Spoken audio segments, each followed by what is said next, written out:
appearance on this show can explain to me why Joe Rogan, successful, yes, but not exactly a Mensa, would make fun of Douglas Murray. Can you explain that to me, Misfit? Hey, what's up, Sid? How you doing? I'm a fan of Joe, even still a little bit. You know, it's been a little disappointing to see the path he's going down. But you know what? That's the thing. I've always understood what Joe Rogan is. The issue with Rogan lately, I think, is he's going down this rabbit hole of the what is it called? The Jewish question? I still don't know what the question is. Yeah, no, what you're saying, and I'm going to say this at the risk, I hope it gets back to him. Again, I can't argue their success. Congratulations. I've got more talent in my pinky than Rogan has in his whole body, and he's making $300 million.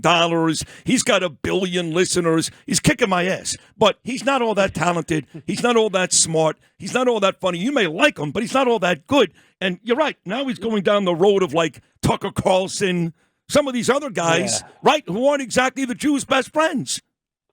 Well, that's what I meant by Joe. I've always known what Joe Rogan is. Joe Rogan is not an intellectual. He's a conspiracy theorist. He likes to have conversations with people, right? And what he is good at doing is engaging in conversation, right? So it is kind of a double-edged sword there, because as Douglas Murray said after that interview, he was quoting that Spider-Man thing, with great power comes great responsibility.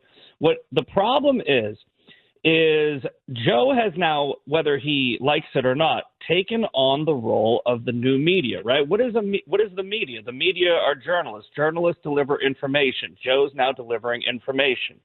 And the point that Douglas is making is to do that while not even taking even a small amount of the precautions that media organizations, even though media sucks, they do take a small amount or a decent amount of precautions to make sure what they're saying is actually true. Right.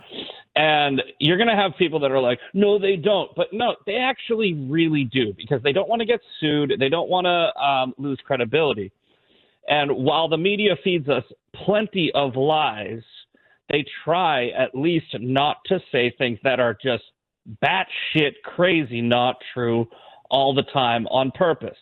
So when Joe Rogan has conspiracy theorists on, like or revisionist history content creators like Ian Carroll and Dave Smith, what he doesn't realize he's doing is you're now acting as the new media, and the new media is now basically just feeding millions of people with a false narrative and basically just a made-up history that we haven't gone through.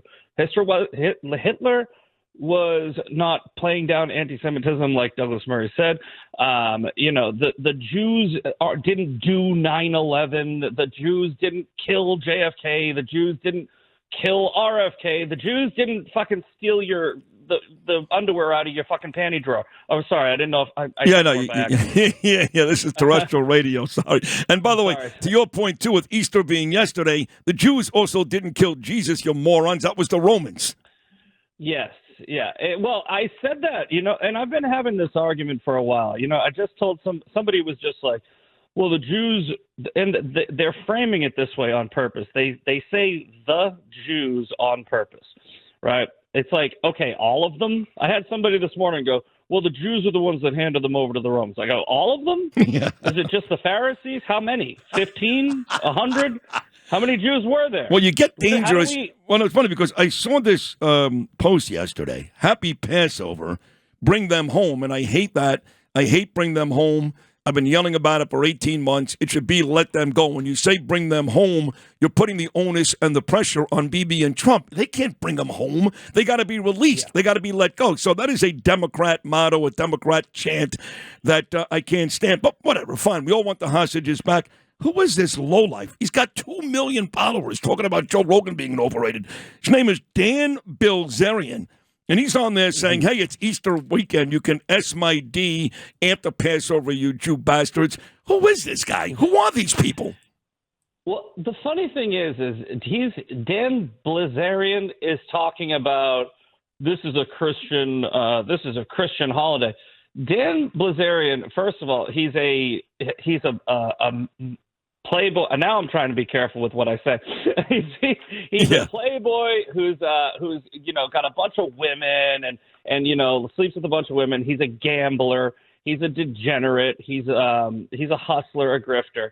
And then right around October 7th, he started picking up the Quran. I don't think this guy can read at more than a fourth grade reading level. And he starts going on all these podcasts and talking about how the Talmud is the Jewish Bible, and the Talmud says you can have sex with little 3-year-olds. And I'm like, bro, have you heard of Muhammad? Jeez. Muhammad, Aisha wasn't a fully grown woman, but he's essentially just an idiot. But he gets a lot of attention because this is what I say to people all the time. I'm like, if the Jews had to defend themselves and it was only them, they would lose, right? There's 16 million Jews and 2 billion Muslims. Muslims are going to crush them every time in the information war just by sheer numbers.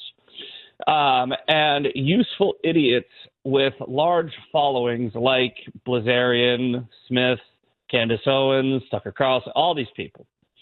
They're making it very difficult on top of an already pretty difficult feat, right? Which is to just tell the truth. Just tell the truth. The truth. Right. And then here's the truth. And the Jews didn't do it. Right, they didn't do it. The Jews didn't ruin your life. Right, and the Jews are not committing genocide, and the Jews. So now you added all those names. This is the Misfit Patriot. He's tremendous, great Twitter follow, and also great on Rumble. Now you get this concert. These drug-addled lowlives. And it was a bad deal because Bernie Sanders, who may be the most embarrassing of any Jew ever born, he's neck and neck with Chuck Schumer. He spoke at this event. This ridiculous Coachella out in California where you get Billy Joe Armstrong and Green Day changing the words of his song to support the Palestinians. And worse than that, these bunch of Irish lowlives called Kneecap that actually, in the bright lights, put up F Israel, Free Palestine. So, you mentioned a whole bunch of names in media. Now you got concerts that are glorifying October 7th. Yeah, the irony of that being a festival, which was exactly what Hamas flew into in the early hours of October 7th to rape, murder, set on fire, slaughter innocent people. It's just beyond me. I'm half Irish, and I'm telling you, there's this. They're kind of embarrassing us with this acceptance of. It's funny you say that because my right-hand man on this show, he's the producer, he's a board op, he's the engineer, he's my sidekick on the air, Lou Rapino. He's also half Irish, half Italian. Literally 2 hours ago at the start of this show, he said the same thing. He said they're embarrassing us. Well, they really are. And you know what the thing is? It's wild how much projection. I think actually funny that we were just talking about Douglas Murray. He said a quote on a recent podcast. He goes, "If you tell me what you accuse the Jews of doing, and I'll tell you what you are doing." Right? The Muslims, the Islamists that are taking over all of these places, they are literally colonizing Europe. They're colonizing Ireland.